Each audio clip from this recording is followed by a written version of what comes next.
Hi viewers, welcome to our channel. ప్రస్తుతం మనతో పాటు దాము బాలాజీ గారు సీనియర్ జర్నలిస్ట్ ఉన్నారు. వారితో ఒకసారి మాట్లాడదాం. సార్ నమస్కారం. నమస్తే.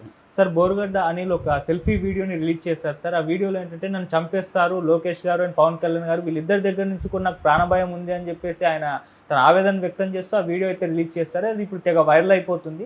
మరి నిజంగా ఆయన ఆరోపిస్తున్నట్టు పవన్ కళ్యాణ్ గారు కానివ్వండి, లేకుంటే లోకేష్ గారు కానివ్వండి, ఈయన్ని చంపే అవకాశం ఏమన్నా ఉందంటారా సార్? మరి ఆయన వీడియో పైన మీ ఒపీనియన్ ఏంటి సార్? బోరుగడ్డ అనిల్ అతను వైసీపీ ప్రభుత్వం ఉన్నప్పుడు భయంకరంగా రెచ్చిపోయి భయంకరమైన బూతులు మాట్లాడి పాపులర్ అయిన వాళ్ళల్లో బోరుగడ్డ అనిల్. అతను చాలా నీచంగా మాట్లాడడం అనేది చేశాడు. సో కానీ అందరూ చెప్పినా ఇప్పుడు వినలేదు. తెలుగుదేశం వాళ్ళు బాగా గోల్ చేశారు. కానీ వైసీపీలో ఇలాంటి వాళ్ళని కొంతమందిని బాగా ప్రోత్సహించి వీళ్ళ దగ్గర చేయించారు. వీళ్ళు కూడా రెచ్చిపోయారు. సో ఆ క్రమంలో రాగానే వీళ్ళు ఎట్లాగో రెడ్ బుక్ పెట్టుకున్నారు. లోకేష్ ఎవరో అరెస్ట్ చేయాలి ఏంటో ఒక లిస్ట్ ఉంది ఆల్రెడీ. కాబట్టి ఫస్ట్ కేసులు పెట్టిన వాళ్ళల్లో వర రవీందర్ రెడ్డి, బోరుగడ్డ అనిల్ ఇలాంటి వాళ్ళు ఉన్నారు. బిగినింగ్ ఫస్ట్ గవర్నమెంట్ రాగానే ఫస్ట్ సోషల్ మీడియా మీదని, అంటే గతంలో వైసీపీ సోషల్ మీడియాలో ఎవరో రెచ్చిపోయారు, హీనంగా పోస్టులు పెట్టారు, పర్సనల్ అటాక్స్ ఎవరు చేశారు, బూతులు ఎవరు తిట్టారు, వాళ్ళని చాట్అవుట్ చేసి వాళ్ళని అరెస్ట్ చేయడం మొదలుపెట్టారు. అలాగే బోరుగడ్డ అనిల్ని అరెస్ట్ చేశారు.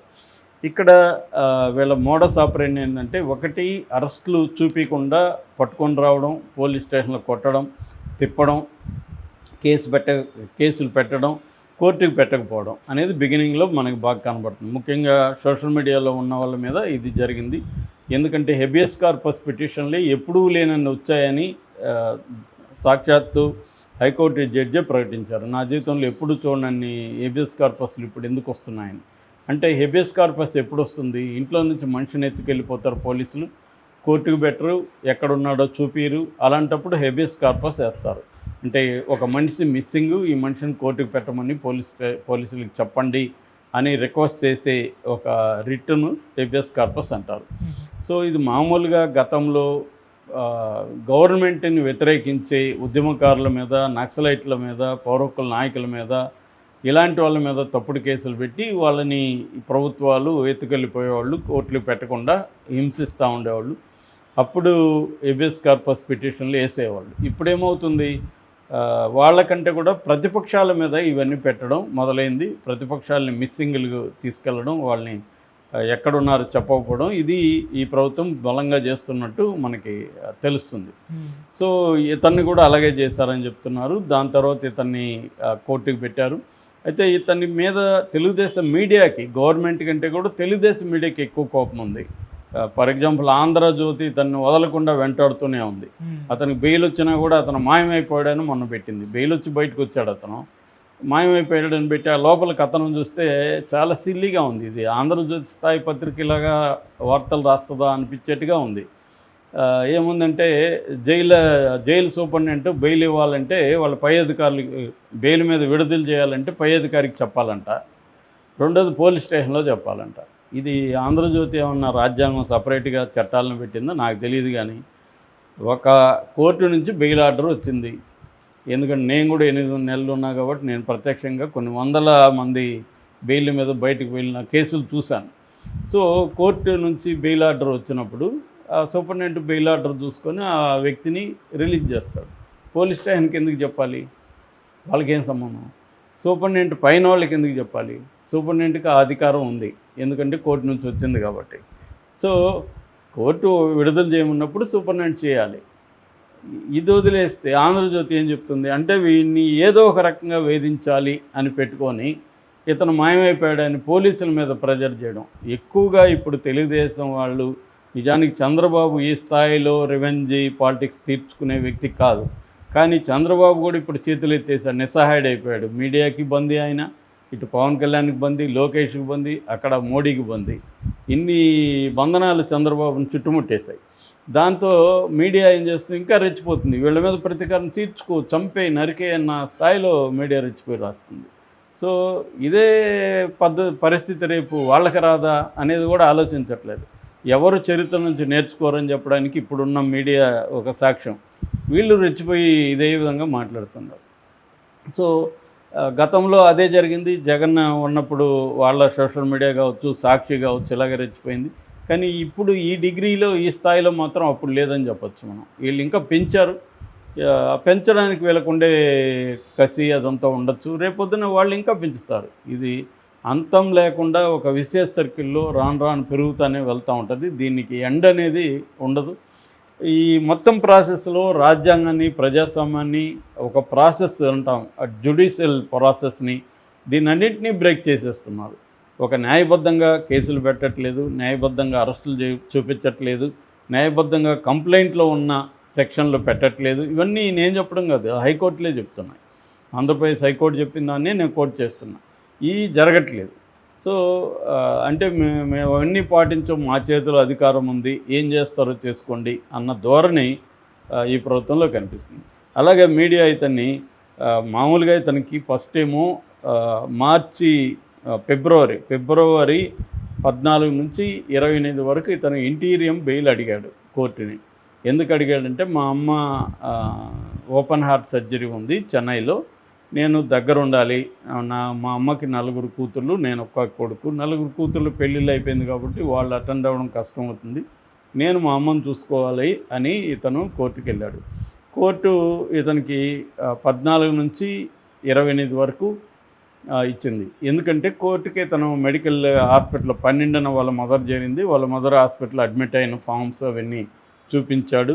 ఆమెకి ఓపెన్ హార్ట్ సర్జరీ అవ్వాలని డాక్టర్ ఇచ్చినవి అవన్నీ కోర్టుకి సబ్మిట్ చేశాడు. కోర్టు అవన్నీ వాస్తవం కాదా పోలీసుల్ని చెక్ చేసుకోమనింది. వాస్తవం అన్నప్పుడు కోర్టు ఇతనికి బెయిల్ ఇచ్చింది. ఎందుకంటే వాళ్ళమ్మ 12 అయింది, 18 సర్జరీ అయింది, 24 డిశ్చార్జ్ అయింది. తర్వాత కూడా ఎక్స్టెండ్ చేయమని ఇతను అడిగాడు కోర్టుని, కానీ కోర్టు ఒప్పుకోలేదు. సో ఇతను 23వ తేదీ ఈవినింగే పోలీసులకి సరెండర్ అయిపోయాడు. అంటే జైల్లో మళ్ళీ వెళ్ళాలి కాబట్టి జైలుకి వెళ్ళిపోయాడు, జైల్లో ఉన్నాడు. తర్వాత మళ్ళీ బెయిల్కి ఈయన అప్లై చేసుకున్నాడు. బెయిల్ ఎక్స్టెండ్ చేస్తూ మళ్ళీ ఏం చేశారంటే, ఇతను గుంటూరులో లలిత హాస్పిటల్లో ఇతనికి కార్డియాలజిస్ట్ ద్వారా మళ్ళీ ఒక సర్టిఫికేటు, రాఘవ శర్మ డాక్టర్, ఆయన ఇచ్చిన సర్టిఫికేట్ పెట్టి మళ్ళీ బెయిల్ని ఎక్స్టెండ్ చేసుకొని బెయిల్ బయటకు వచ్చాడు. ఇది జరిగితే ఇప్పుడు బెయిల్ నుంచి ఆయన బయటకు వచ్చాడు. కానీ వీళ్ళు ఏం రాశారు, అందరూ చాలా పెద్ద ఐటము, ఇతను మాయమైపోయాడు, జైల్లో అక్రమం వదిలేశాడు, కోర్టును కూడా మ్యానిపులేట్ చేశాడు, ఇలాగ రాశాయి. కోర్టు కూడా ఇది కానీ తప్పు అయితే, అంటే ఇతను ఇచ్చింది కానీ నకిలీది అయితే మీరు ఇచ్చేయండి. సో పోలీసుల మీద ప్రెజర్ తీసుకురావడం కోసం వీళ్ళు చేశారు. దాంతో ఇప్పుడు అతను మళ్ళీ ఒక వీడియో చేసి, నేను ఎక్కడికి పారిపోలేదురా బాబు, నేను ఉన్నాను, నేను బెయిల్ మీద బయట ఉన్నాను అని చెప్పాడు. దాంతోపాటు అతను నన్ను కొట్టారు కర్నూలు పోలీసులు, కాలర్ బోన్ కూడా ఇరిగిపోయింది నాకు అని చెప్పాడు. దాని తర్వాత నన్ను చంపేస్తారేమో భయంగా ఉంది నాకు, ఖచ్చితంగా చంపేస్తారు వాళ్ళు అనుకుంటే గంటల్లో చచ్చిపోతాను నేను అనేది చెప్పారు. వాళ్ళు అనుకుంటే ఖచ్చితంగా గంటల్లో ఇతను ఇట్లాంటి వాళ్ళని చంపేయడం పెద్ద విషయం కాదు. ఏముంది, వాళ్ళ చేతిలో పవర్ ఉంది, ఎవరినైనా పంపించి చంపేయడం పెద్ద విషయం కాదు. కాకపోతే చంపుతారా లేదనేది మనకు తెలియదు. నేనైతే చంపరని అనుకుంటున్నాను. ఎందుకంటే చంపితే వాళ్ళకి నెగిటివ్ అయితే వస్తుంది. నెగిటివ్ వచ్చినా పర్లేదు, లాస్ట్ 1 ఇయర్లో మనం మ్యానిపులేట్ చేసేద్దాం అనుకునే వాళ్ళని ఎవరేం చేయలేరు. చంపాలంటే చంపేయచ్చు. సో ఎందుకంటే స్టేట్ వైలెన్స్ అంటారు, రాజ్యహింస అనేది నేను చిన్నప్పటి నుంచి చూస్తూనే ఉన్నాను. వాళ్ళకి ఇష్టం లేని వ్యక్తుల్ని, వాళ్ళకి ఇబ్బందికరమైన వ్యక్తుల్ని చంపిన సంఘటనలు అనేకం ఉన్నాయి. కొన్ని వందల మందిని మాయం చేసిన సంఘటనలు ఈ రాష్ట్రంలో, ఉమ్మడి ఆంధ్రప్రదేశ్లో ఉన్నాయి. కాబట్టి ఇది జరగదని మనం ఏం చెప్పలేం. ఎందుకంటే ఇప్పుడు కూడా చూస్తే మొత్తం రాజ్యాంగ వ్యతిరేక, చట్ట వ్యతిరేక, సుప్రీంకోర్టు తీర్పుల వ్యతిరేక కార్యక్రమాలనే ఈ ప్రభుత్వం చేస్తుంది. అరెస్టులు చేసేటప్పుడు వాళ్ళు అరెస్టు అవ్వాల్సిన నేరం చేశారా లేదా అనేది వేరే చర్చ. ఎందుకంటే 7 ఏళ్ల లోపల నేరం చేస్తుంటే అరెస్ట్ చేయకూడదని సుప్రీంకోర్టు అనేకసార్లు చెప్పింది. ఇవన్నీ కూడా 7 ఏళ్ళ లోపల నేరాలే, ఏవి ఈ పోస్టులు పెట్టడం, బూతులు తిట్టడం ఇవన్నీ. కానీ వీళ్ళు ఏం చేస్తున్నారు, వీళ్ళని బెయిల్ రాకూడదని చెప్పి ఒకటి నెంబర్ ఆఫ్ కేసులు పెట్టడం, సంబంధం లేని వాళ్ళు నా మనోభావాలు గాయపడ్డాయని, అది కూడా 4 ఏళ్ళ 5 ఏళ్ళకు ముందు పెట్టిన పోస్టులకి ఇప్పుడు గాయపడ్డాయని పెట్టడం. 2 ఇందాక చెప్పినట్టుగా లేని సెక్షన్లు పెట్టేయడం. అంటే కంప్లైంట్లో ఒక ఇచ్చుంటాడు, వీళ్ళు లేని అంటే 111 ఒకటి పెడుతున్నారు క్రిమినల్ సిండికేట్ అని, రెండోది ఎస్సీ ఎస్టీ పెడుతున్నారు. ఈ 2 సెక్షన్లు ఎందుకంటే ఇవి 2 సెక్షన్లు కూడా 7 ఏళ్ళ కంటే ఎక్కువ జైలు శిక్ష ఉండేదే కాబట్టి అరెస్ట్ చేయొచ్చు. రెండోది నాన్ బెయిలబుల్, రెండోది కాగ్నిజబుల్ అంటే కోర్టు పర్మిషన్ లేకుండా కూడా ఎవరినైనా అరెస్ట్ చేయొచ్చు. ఇది జరుగుతూ ఉంది. కాబట్టి ఈ అబ్బాయిని చంపుతారా లేదనేది మనం చెప్పలేము. కానీ అతను థ్రెట్ ఉందని చెప్తున్నాడు, ఆల్రెడీ నాకు కాలర్ బోన్ ఇరిగిందని చెప్తున్నాడు. కానీ కోర్టులు ఇట్లాంటివి కూడా పట్టించుకునే పరిస్థితి లేదు. కోర్టులైనా మన దేశంలో న్యాయమైన